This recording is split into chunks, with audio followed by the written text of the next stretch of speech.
Good evening, everyone.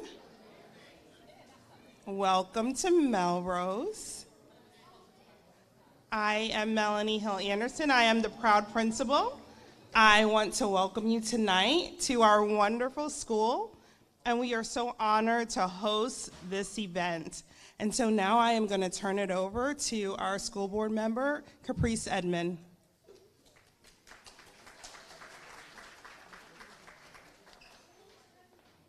Good evening. I'm Pinellas County School Board member Caprice Edmond, and it is such an honor to join you all this evening.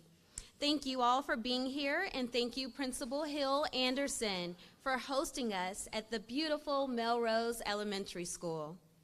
I appreciate all of you joining us in person and online to learn a little bit more about our school district and to provide input on what you think we're doing well and what areas we could work to improve. In a moment, you'll hear from our superintendent, Kevin Hendrick, as he talks about our focus for tonight, which is the Bridging the Gap plan. Now, introducing our superintendent, Mr. Hendrick.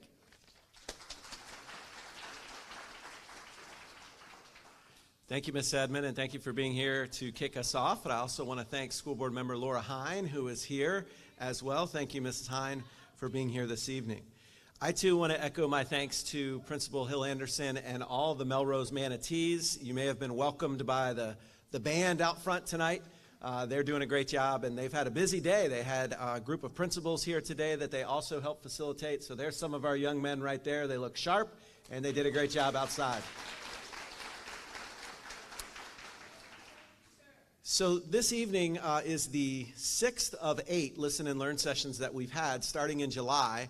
We have another one, the 7th of the 8th. We have one more on Monday night. But the goal of these Listen and Learn sessions is to give an opportunity for the community to give us feedback on literally anything in our school district. So things that we're doing well, things that we need to improve on.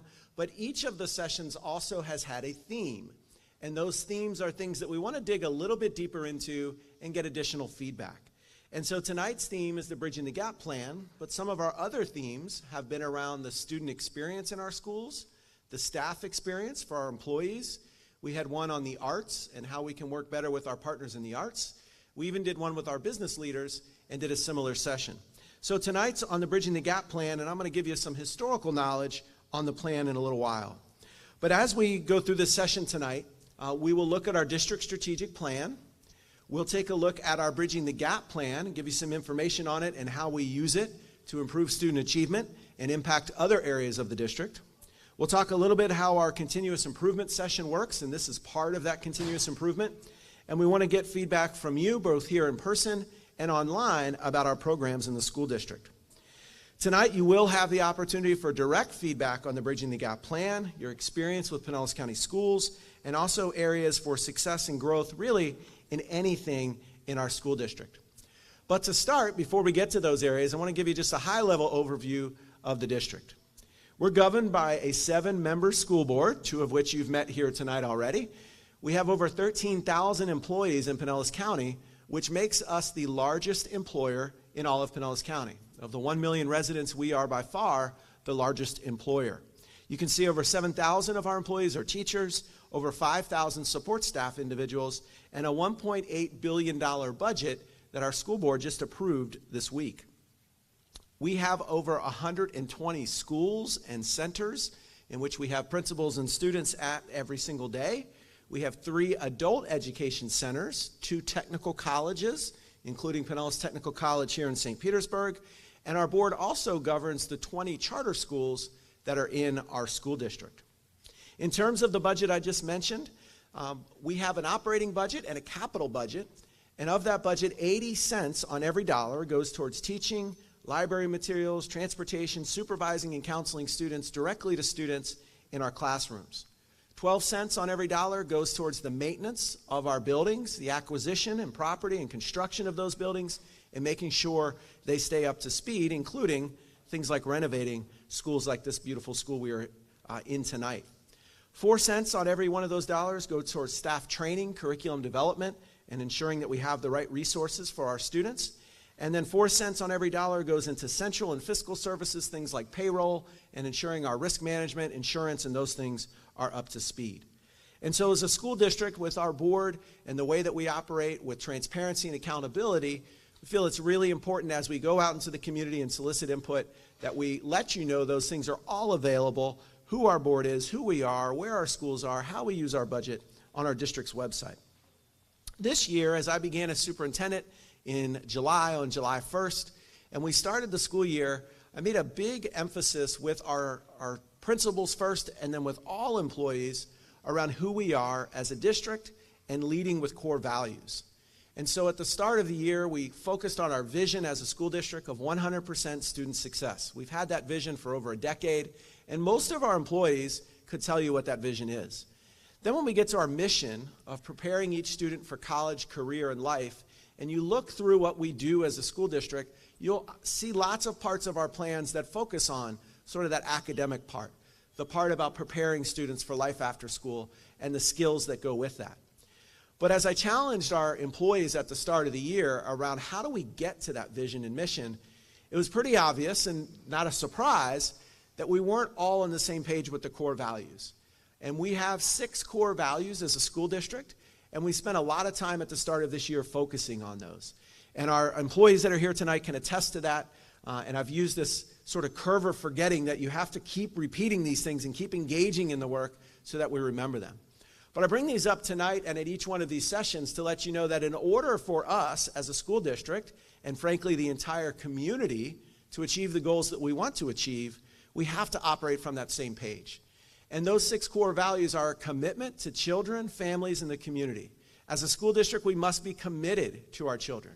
We must be committed to our families because they are the first teachers of their children, and our community, because as the largest employer and someone who every single day impacts hundreds of thousands of Pinellas County residents, we have to have that commitment to the community. What we do matters, and it changes our community each and every day.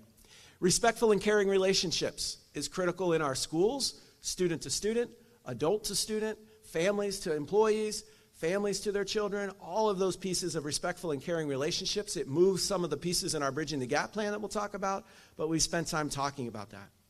Cultural competence. We've defined that in our plan. What does cultural competence mean? We've done trainings on that, but we still have a way to go in this core value and many others, and we're focusing on that this year. Integrity, responsibility, connectedness, the last 3, as they come together. We spent time talking about saying what we mean and meaning what we say. If we as a school district stand for these core values, if we stand for the items in our Bridging the Gap plan, then let's follow through on them. So tonight I touch on those briefly. You see some symbols of how we're honoring those, and you'll hear a little bit about some work we're doing with that this year, but it is connected to the work that we're doing and speaking on tonight. So as a school district, we are guided by our district strategic plan, which our school board just approved the 22-23 district strategic plan this week at their board meeting, and it has 161 action goals in the plan. Your job tonight is not to learn all 161 goals or give feedback on them all, but we do want you to know that the plan is not just about 1 or 2 things, but it includes a lot of different areas of operation in our school district. The great majority of those goals focus on student achievement and outcomes for students, but there are other parts of that around employee recognition, around being fiscally responsible and making sure we're clear in our expenditures. You'll hear some of those themes tonight, and I'm going to touch on them in kind of a big area. So to run through our district strategic plan and kind of give you a high level of what the areas of focus that we have, I'm going to give you a few examples, but the reason I give these to you is to kind of orient you to the district, but also to let you know that we want to hear from you on any of these ideas or thoughts tonight. So later tonight, under those banners in the back, and you see all the posters on the glass wall, that's sort of the area of around our district strategic plan and anything in general of the school district that you have feedback on. That's the area that you're going to go to a little bit later. So the first of those areas in our district strategic plan is on accelerating learning through student experiences. One of the big ways in which we can live out our core values, I've challenged our schools and our teachers this year, is to do so through dynamic student experiences. When I came in tonight, a young man came up to me and said, "Can I take your picture for our journalism class?" And I said, "Absolutely." I said, "What grade are you in?" And he said, "I'm in 4th. I said, do you remember last year at the end of the year, you guys did this thing where you had to solve this mystery where somebody stole the principal's candy jar? And he said, yeah, I remember that. And I said, well, I was here for that. Remember we did it right up here on stage. That was an experience that day that lasted all day long that Principal Danica Jones, who was the principal at the time, did, because it connected students to something they remembered. They could have just written about how to solve a mystery or read a piece of text and answer some questions, but they connected it to this experience that went all day long with clues and different things that you tried to figure out. She even got me in on it and stuffed some candy bars in my jacket when I walked in, and I didn't realize it. But it was fun, and it was an experience. Students learned the standard, and even now, several months later, after summer and the start of a year and all these other things, immediately he said, I remember that. That's the type of learning that we're talking about. For the last couple of years, because of the pandemic and other reasons we can all talk about, we've gotten very proficient about delivering curriculum online. And in fact, we've allotted computers to every single student in our district and provided hotspots so families have internet connectivity at home. And that's important to keep learning going and to eliminate the digital divide. But when students are in school, we want them with high-quality teachers who create experiences that a computer can't do. And so as this year goes on, there's a number of ways in which we're trying to elevate the student experience in terms of teacher training, in terms of the outcomes for students, but really to make learning something that is fun. We want our teachers and our students coming to school because it's fun. Yes, we'll meet the best standards, the new state standards. Yes, we'll do all the things that we need to do, but we can control how we do that, and we're really working on that. Part of what you'll see in the student experience slide is our effort and dedication to early learning around voluntary pre-K. You'll see on the right-hand side a new innovative program this year that we've started with middle school science, where again, we're trying to make it more hands-on and more engaging for students. So in our district strategic plan, there's lots of opportunities to hear and see about the idea of student experience and accelerating learning through opportunities that really dynamically engage our children. So that's one area of our district strategic plan, and we welcome your feedback. A second area is on cultivating a culture of learning in a rewarding, healthy, and safe environment. We all know about the safe parts of our school and the fact that there's a lot of laws for good reason to protect our children. And so that starts with school resource officers and school safety officers and single points of entry and cameras and different things to ensure that we're in compliance with the law. But beyond that is, how do we ensure that our schools are really safe? How do we ensure that there's not bullying, that students feel comfortable? And there's a number of things in our district strategic plan around that. You may be familiar, and you can barely see it down there in the center, around the Sandy Hook Promise and See Something, Say Something, and how we're really trying to get students to be safe and careful in all that they do, both in school and out of school. And so you'll see some of that in our district strategic plan. But also part of this safe learning environment and a culture that we appreciate is employee recognition. And I touched on those 6 core values, and elevating our employees, making them feel valued, because when our employees feel valued, it brings tremendous impact on their work. When they know that we appreciate it, when parents appreciate what our teachers are doing, our bus drivers are doing, our food service workers are doing, it elevates their work. It makes them better, it makes them stronger, and it doesn't take much. It takes a little bit of recognition to really move some of the employee performance, and we're trying to do that this year. So as you hear about this culture that we're focusing on, we encourage your feedback this evening. The next area in our district strategic plan for feedback is around endless opportunities through Pinellas County Schools.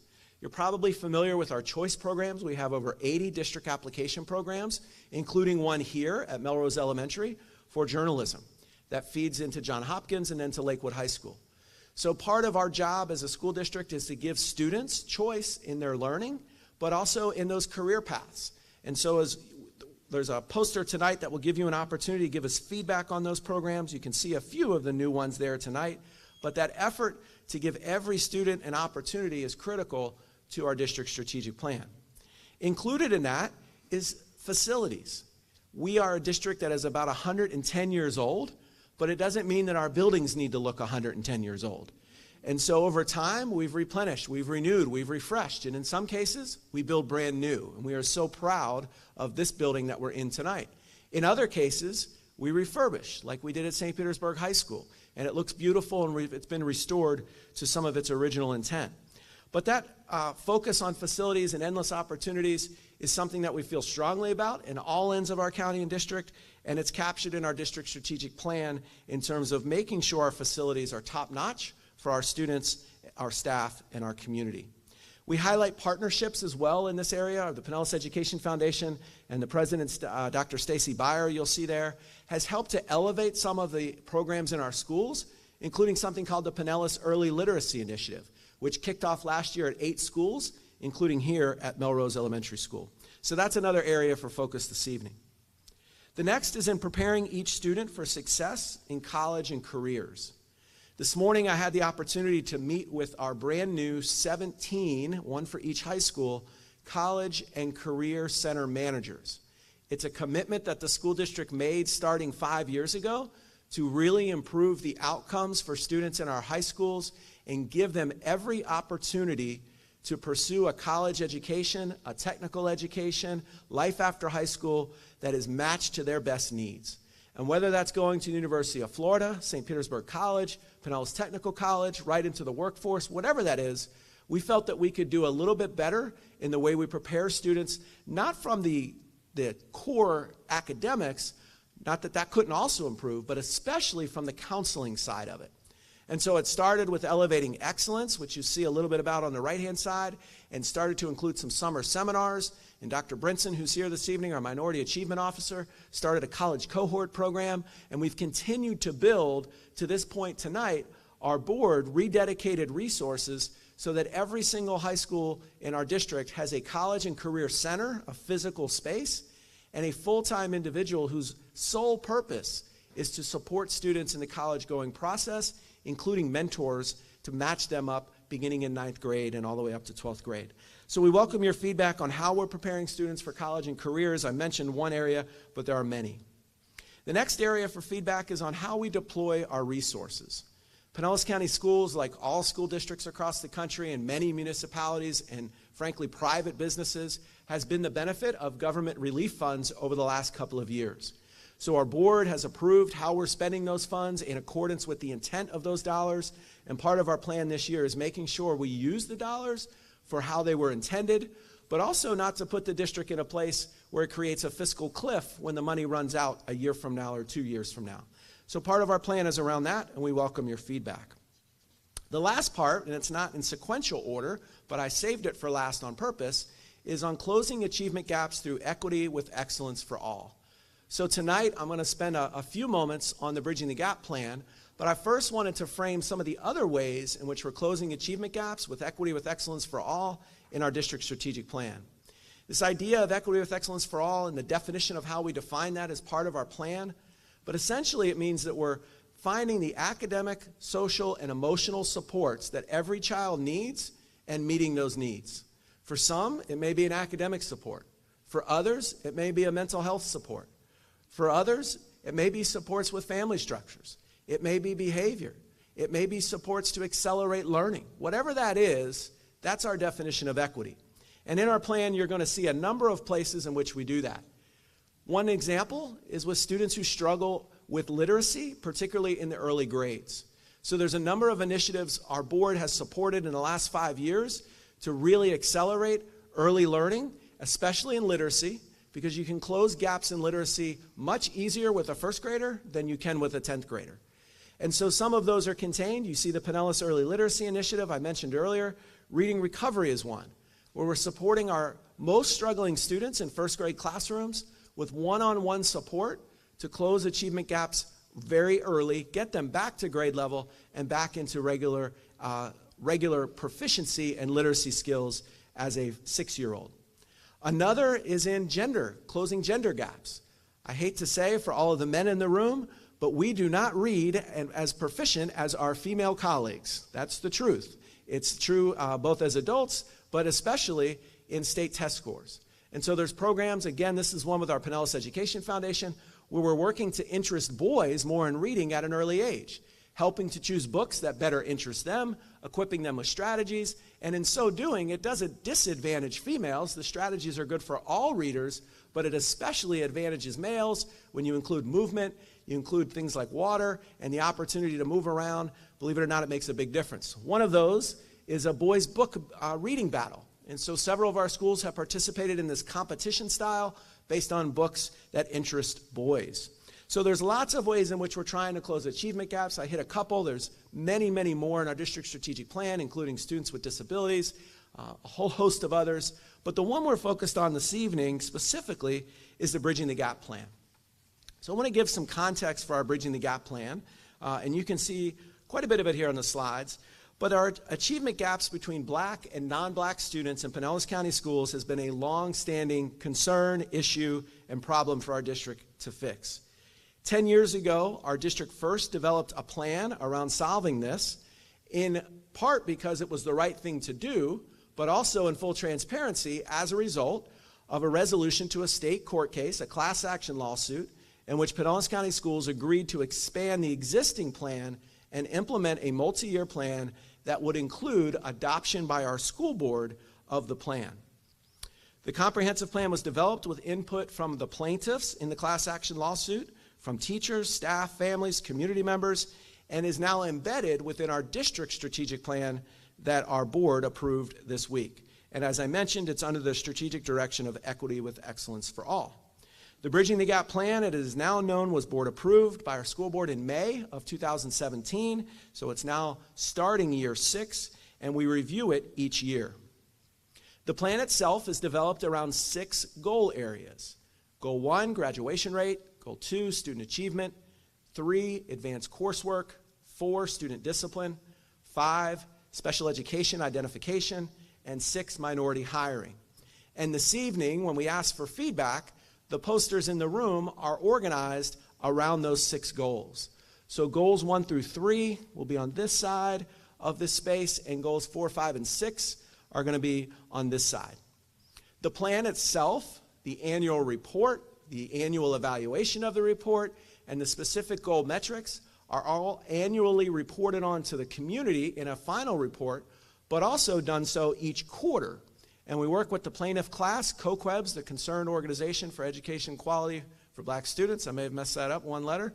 But we meet with them each quarter and go over the plan, the data, what we're doing with it. And all of that's available on our district website, pcsb.org/BTG, including the recently released final summer summative evaluation of the previous year's plan.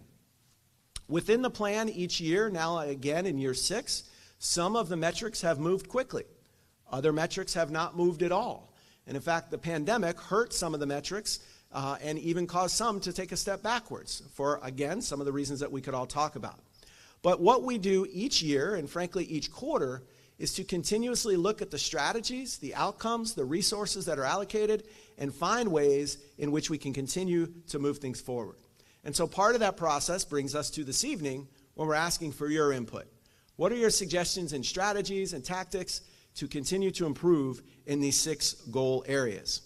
As we do that, one of the things you're going to see next to the posters, or maybe above it or next to it, are all of the strategies that are contained within that goal area. You can imagine over 6 years now, there have been many strategies and action steps. Some of them have become ways of work, and you'll note that in the slide here. We've kept those on the strategy posters for you to see. So if someone says, have you ever thought about this?